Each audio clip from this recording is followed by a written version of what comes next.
Bathroom चले देखे देखे आसुले सार मान देखी देखी आसुले से पानी जो पानी से पानी देखिए आसुले चलेबाटा केमती आनिथिले देखुଥିଲେ जे ए सरकार आसिला परे जाति धर्म मानक लड़ाई लगेगी फायदा नौ गोटे कथा एबे आमे मध्य हिंदू आपण माने हिंदू आमर भौणी माने बाहला बेलू माँ बापा गाई बाछुर देना नहीं जो सी गाई बाछुर ता झील देवा आणुला एम धरिकी ए ना 30,000 टका चांदा मागुଛନ୍ତି चांदा 30,000 टका गरीब लोक कौन आने ए परिस्थिति फायदा उठाउछन से आम बुझिया दरकार ए परिस्थिति को आखि आगे रखिकी सारा देश ए प्रकार कर बीजेपी वाला से राहुल गांधी निजे पठे आमको पर दिन आसते मानस भाई हेरिका मेडिकल मिसी गले गाँव को आसिक रिटर्न काली आम मैंने आसलु आज आउ थे माने ऑल इंडिया चेयरमैन एससीसीएल है ऑल इंडिया चेयरमैन बाकी आम तेलंगाना एमपी बिहार एमपी समस्त आसुला जे तुम मान गोटे आश्वासन देवे तुम जो मनोबल भांगी जाऊँगी आम दलित लोक बोली आमको जमी समाज देखुं बोली आम तुम सांगे अच्छु है ना ये बार्ता तुम मनोबल बढ़ेब और समाज को बार्ता जाऊ जे दलित लोक सांगे भी कांग्रेस पार्टी अच्छा राहुल गांधी अच्छा राहुल गांधी दलित आदिवासी अति गरीब लोग। एक चीज और मैं आपको बताऊं जो बताना जरूरी है। परसों सुबह खुद राहुल गांधी जी ने मुझे पूछा कि ये घटना घटी है, इस तरह इंसान के साथ इस तरह की हरकत करने वाले इंसान तो नहीं हो सकते। और उन्होंने कहा कि किसी भी कीमत पे हम धर्म और जाति के नाम पे नफरत इस देश में नहीं बढ़ने देंगे।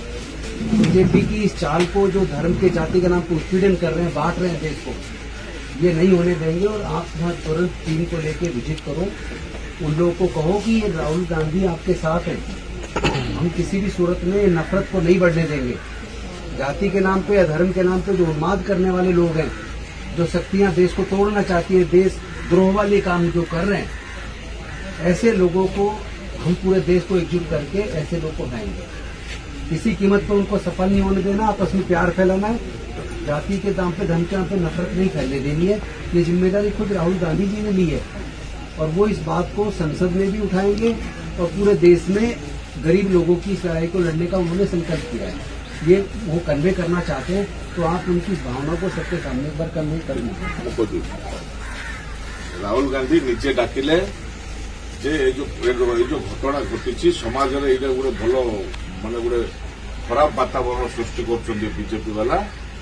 जे तुम मैंने तुरंत जाओ सागर मिश एवं जो जाति धर्म को लड़ाई लगे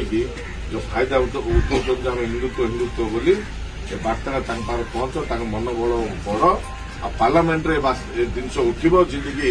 देशर समस्त भाईचारा रू माने स्नेह संपर्क रू है तो देश मजबूत हम ये बार्ता देकी पठेच है राहुल गांधी निजे पार्लियामेंट उठेबे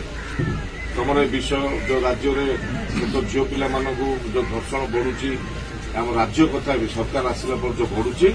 आप निश्चय पार्लियामेंट उठब आउ तुम मान सागर राहुल गांधी अच्छा आम कांग्रेस पार्टी अच्छु आम मैंने अच्छु किसी डरबार ना भय कर ओके सर जो अच्छी सर ना हूँ राजेंद्र पाल गौतम जी एवं जहाँ रमेश बाबू कहले राहुल गांधी निजे तरफ मोबाइल कौन छाड़ी देशवासी को सतर्क करने किंतु निजे राहुल गांधी आलोचना करके पठे समस्त निर्भय रे राहुल गांधी अच्छा राहुल गांधी को पछरे कन्याकुमारी रू काश्मीर पर्यंत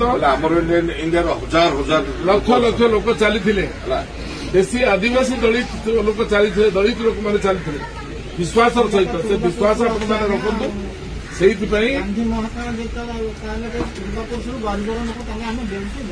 से गांधी से महात्मा गांधी देश को बर्बाद कर